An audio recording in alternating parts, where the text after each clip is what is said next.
नमस्कार दोस्तों, एक बार फिर से स्वागत है आपका द कैरियर्स अकेडमी मुरैना में। आइए आज के करंट अफेयर के प्रश्नों को देखते हैं। सबसे पहले क्विक रिवीजन के जो प्रश्न हैं।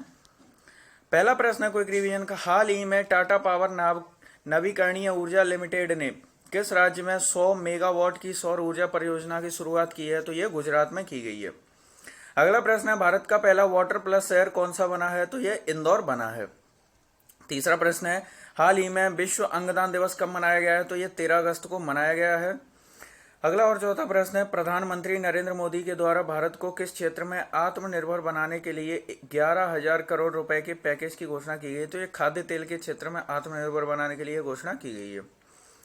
अगला पांचवा प्रश्न है, हाल ही में शहरी क्षेत्र में वन संसाधन अधिकारों को मान्यता देने वाला भारत का पहला राज्य कौन सा बन गया है? तो यह छत्तीसगढ़ राज्य बन गया है।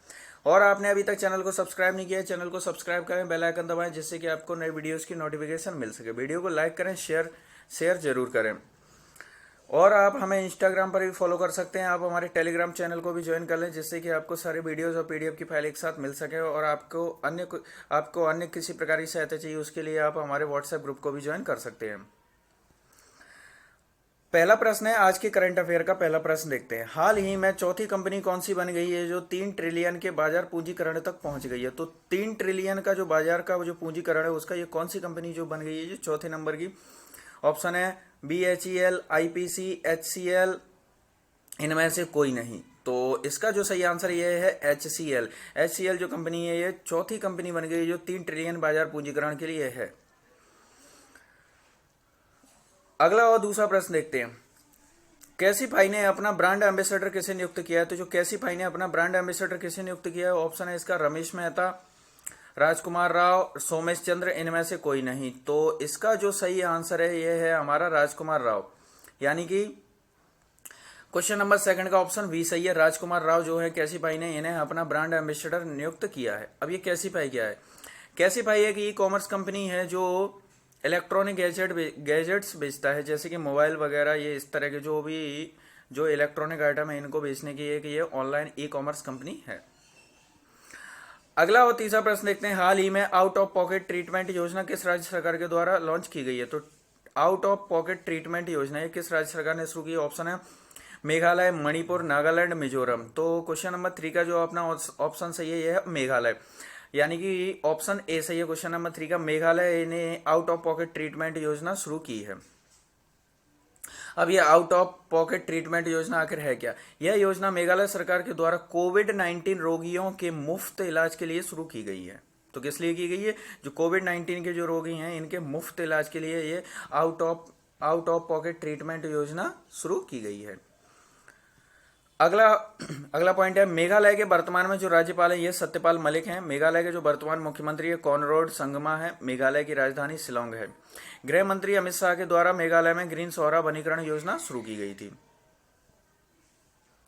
अगला और चौथा प्रश्न है, हाल ही में किस देश ने गजनवी मिसाइल का सफल परीक्षण किया है? तो गजनवी मिसाइल का सफल परीक्षण किसके द्वारा किया गया है? ऑप्शन है आपके पाकिस्तान, अफगानिस्तान, श्रीलंका, इनमें से कोई नहीं। तो गजनवी मिसाइल का जो सफल परीक्षण है ये किया गया है आपका पाकिस्तान के द्वारा, यानी कि क्वेश्चन नंबर 4 का ऑप्शन ए सही है। पाकिस्तान ने गजनवी मिसाइल का सफल परीक्षण किया है हाल ही में। पाकिस्तान की जो राजधानी है ये इस्लामाबाद है। पाकिस्तान के जो प्रधानमंत्री हैं ये है इमरान खान है वर्तमान में।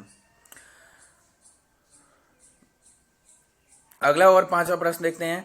हाल ही में उत्तर प्रदेश सरकार के द्वारा काकोरी रेल कांड का नाम बदलकर क्या कर दिया है? तो काकोरी रेल कांड का नाम बदलकर उत्तर प्रदेश सरकार के द्वारा क्या कर दिया गया है? ऑप्शन है इसके आपके Kakori tragedy action, Kakori train action, Kakori कांड, इनमें से कोई नहीं।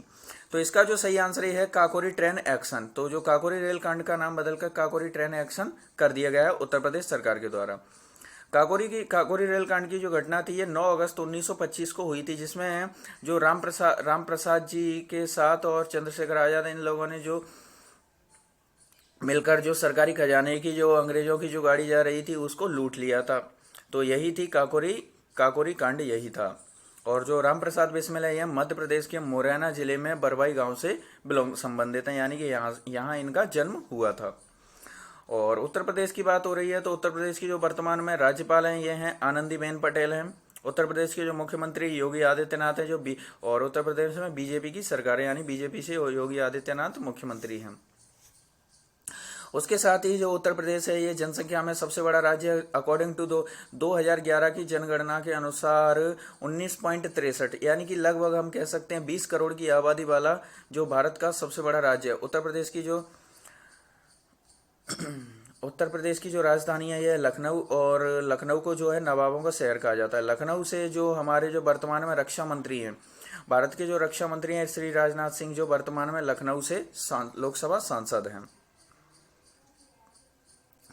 अगला और छठवां प्रश्न देखते हैं, हाल ही में दुनिया का सर्वश्रेष्ठ हवाई अड्डे का खिताब किसे दिया गया? तो दुनिया का सर्वश्रेष्ठ हवाई अड्डे का खिताब किसे दिया गया? ऑप्शन है हमाद इंटरनेशनल एयरपोर्ट कतर, मर्यादा पुरुषोत्तम Shri Ram airport Ayodhya, Dubai international airport संयुक्त अरब अमीरात, इनमें से कोई नहीं। इसका जो सही आंसर ये है Hammad international airport Qatar,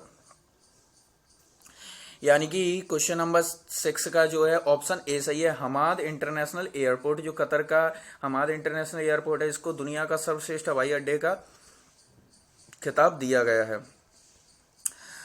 sky tracks की रिपोर्ट के अनुसार विश्व का सर्वश्रेष्ठ हवाई अड्डे का खिताब हमार नहीं, यहाँ पे हमाद है, हमाद इंटरनेशनल एयरपोर्ट को दिया गया है। इससे पहले विश्व का सर्वश्रेष्ठ हवाई अड्डे का जो खिताब है ये सिंगापुर का चांगी एयरपोर्ट था। सिंगापुर का जो चांगी एयरपोर्ट है ये फर्स्ट नंबर पे था, जो वर्तमान है ये फिसलकर नंबर 3 पे पहुंच गया है, और फर्स्ट पे आ गया है हमाद इंटरनेशनल एयरपोर्ट कतर का।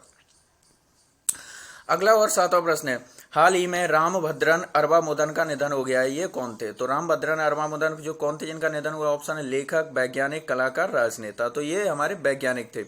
तो जो वैज्ञानिक रामभद्रन अरबामुदन का निधन हो गया है हाल ही में। और इस प्रकार के प्रश्न आजकल आपने देखा होगा करंट में जो प्रश्न पेपर जो होते हैं उनमें ये प्रश्न बहुत ज़्यादा आने लगे हैं। अभी हाल ही में किसका निधन हुआ है, किसकी जयंती मनाई गई है, तो जो भी दिवस होते हैं ना उन सारी चीज़ों को अच्छे से रट के रखें पेपरों के लिए। अगला और 8वां प्रश्न है, भारत के 69वें शतरंज ग्रैंड मास्टर कौन बने हैं? तो भारत के 69वें शतरंज ग्रैंड मास्टर ऑप्शन है विश्वनाथन आनंद, हर्षित राजा, जॉन मथाई, इनमें से कोई नहीं। तो ये जो बने हैं ये हर्षित राजा जो है 69वें ग्रैंड मास्टर बने हैं। यह खिताब जो है 3 अगस्त 2021 को इन्होंने जीता। हर्षित राजा जो महाराष्ट्र के पुणे जिले से बिलोंग करते हैं। 68वें चेस ग्रैंड मास्टर जो देखो ये 69वें हैं, और इससे पहले जो 68वें थे ना ये चेस ग्रैंड मास्टर जो थे चेन्नई के अर्जुन कल्याण थे। अर्जुन कल्याण चेन्नई के जो 68वें ग्रैंड मास्टर थे। भारत के पहले ग्रैंड मास्टर विश्वनाथन आनंद थे जो 1988 को बने थे। विश्व शतरंज महासंघ की स्थापना 20 जुलाई 1924 को हुई थी। इसका जो विश्व शतरंज महासंघ का जो मुख्यालय है लुसाने स्विट्जरलैंड में है। वर्तमान में इसके जो अध्यक्ष हैं ये आर्कडी डबोरकोविच हैं।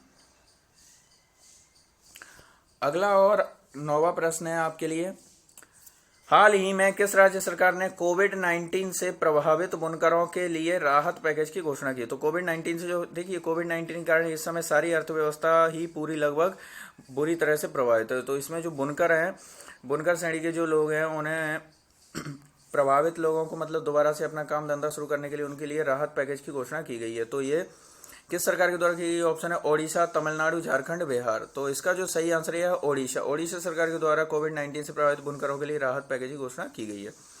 अब ये आखिर है क्या, इसके तहत क्या किया है? जो भी बुनकर श्रेणी यानी हथकरघा उद्योग के अंतर्गत जो भी छोटे छोटे जो हमारे जो व्यापारी वर्ग छोटा जो भी व्यापार जो घरों में जो हथकरघा उद्योग के अंतर्गत जो भी किया जाता है, इसके लिए सरकार जो है सरकार ने लोन की सुविधा उपलब्ध कराई है। यानी कि इसके तहत इन लोगों को 50,000 रुपए तक का लोन दिया जाएगा। यही है बुनकरों के लिए राहत पैकेज में।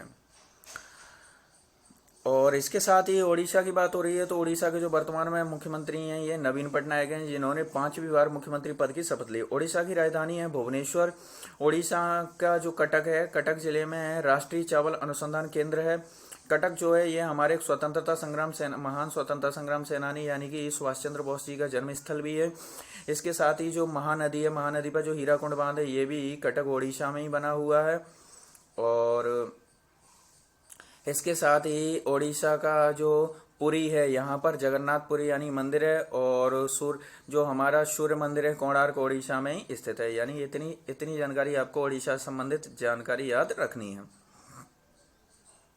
अगला और 10वां प्रश्न है, वर्ष 2021 में प्रधानमंत्री श्रम पुरस्कार कितने व्यक्तियों को दिए जाएंगे? तो वर्ष जो 2021 के लिए प्रधानमंत्री श्रम पुरस्कार की घोषणा की है, कितने लोगों को मिलना है? तो इसका जो सही आंसर है 69, यानी कि ऑप्शन बी सही। क्वेश्चन नंबर 10 का ऑप्शन बी सही, 69 लोगों को जो प्रधानमंत्री श्रम पुरस्कार दिए जाएंगे।